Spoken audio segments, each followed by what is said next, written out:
Welcome back to Channels Business Global with me, Juliana Olayinka, still reporting from Government House in Uyo, Akwa, Ibom State. Now, she has served at every level of Nigeria's government: teacher, commissioner, federal minister, senator, and now the first woman ever democratically elected deputy governor in the history of Akwa Ibom.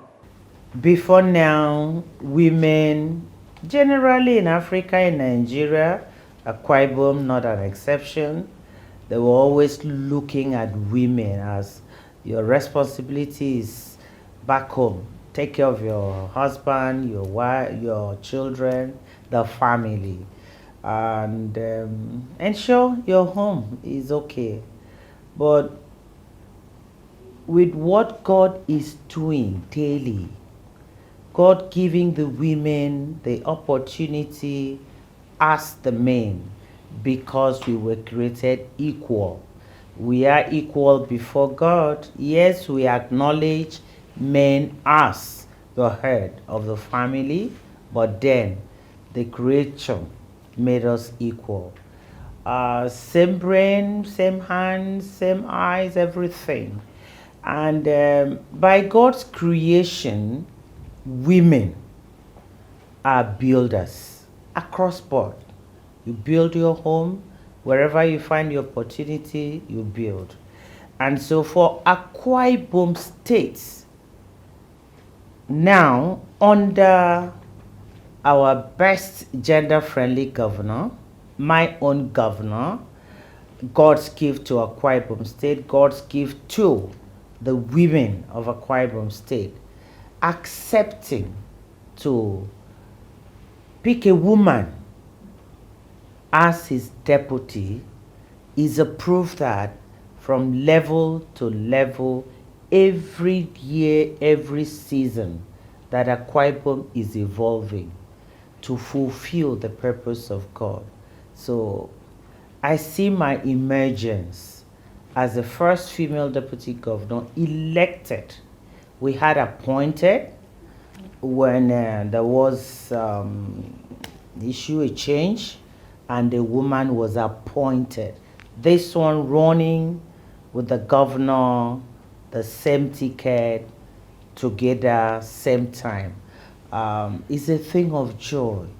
I want to say I'm excited as a woman, and I know that the women of Akwa Ibom State, every day, every time, they are always happy with Governor Umaino. You began your career as a teacher, I believe, in a classroom. Yes. Today you help govern a state of, goodness, nearly 8 million people. What did that classroom teach you about leadership that Government House could never have taught you? Well, as a teacher, I had the foundation there to nurture the future generations,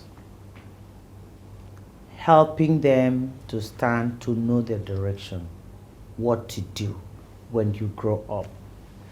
That was the focus.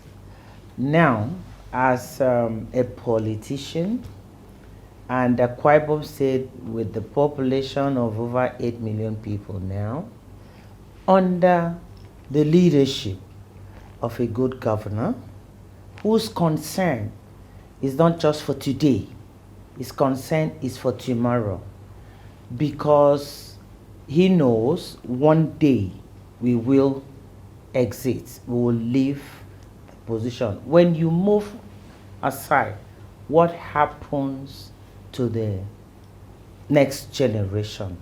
That's why he's leading us to lay the good foundation for the youths, for the people of Akwa Ibom State growing up every day. That was Her Excellency, the Deputy Governor. Akwa Ibom is building a medical corridor its governor says will serve not just Nigeria, but the wider Gulf of Guinea. At its centre is the Ibom Specialist Hospital, a 350-bed international facility with over 24 departments. Just along that same corridor sits the Senator Oluremi Tinubu Senior Citizen Centre, commissioned by Nigeria's First Lady in March, now supporting over 10,000 elderly citizens across the state. 2 facilities, 1 corridor, a clear statement of what the administration believes governance is all about. The sites for our Ibom International Hospital that is coming up. It's a tertiary and, if you like, quaternary level multi-specialty hospital that's popping up in response to reversing medical tourism in Nigeria. We get to see a lot of cancer cases, a lot of people needing renal transplants, and so much capital flights leaving Akwa Ibom, not just to India, London, Germany, and other parts of the world, but also leaving Akwa Ibom to Lagos, to Abuja, and all of that. So this project is basically Governor Moino's response to ensuring that citizens are kept healthy in Akwa Ibom, and also we reverse medical tourism and retain forex. This is a 10th floor building. This is what we expect on site. So we keep this here to remind us daily of what our goals are. And as you can see, work has started. They effectively came in here late October, and then they've done the piling and completed the entire piling. And now they're just beginning to cast the basement and they'll go forward. But for those technical details, he will come in handy. So we have 10 floors here with a basement. It's going to have a comprehensive cancer center with radio oncology, medical oncology, surgical oncology. We have our hyper-sterile theaters, about 10 of them, and over 23 specialties would be domiciled here. Such as hematology, radiology, orthopedics, ophthalmology, ENT, general surgery, cardiothoracic surgery. Of course, definitely. Gynecology, we have a specialized in vitro fertilization laboratory, and it's, what we've done is to look at what is existing within the West African coast. Yes. So we have some very top hospitals coming up around the West African coast. So we did an audit of what we can find in those places and then what is absent in those places. And so this is a comprehensive response to ensure that what the governor's vision of having a one-stop medical facility where once you come in through Ibom, you land at Uyo, you're driven straight to this corridor. So along this corridor, we have the Ibom Specialist Hospital. And We then, had a glimpse of that. And then we are also building an advanced medical diagnostic center. Right. This hospital comes complete with all of its own diagnostics. But we have an advanced medical diagnostic center that we then service all the entire general hospitals and then Ibom Specialist Hospital and every other hospital, because this is reserved for top medical procedures. So we all want people, only those who have direct business with the hospital coming into the hospital.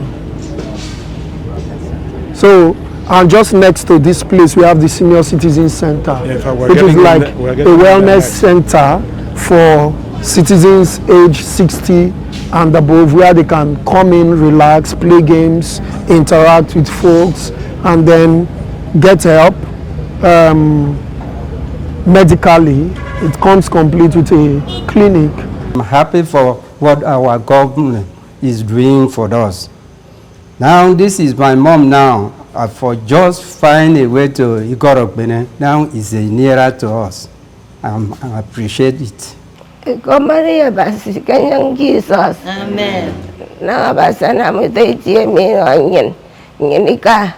Ira kaiti kampon. Yaupo ngania basi kanyang Jesus. Amen. Well, sadly, that's all we have time for today. But as always, do get in touch with your comments and suggestions. I'll see you at the same time next week in London for more in-depth business analysis on Channel's Business Global. Goodbye.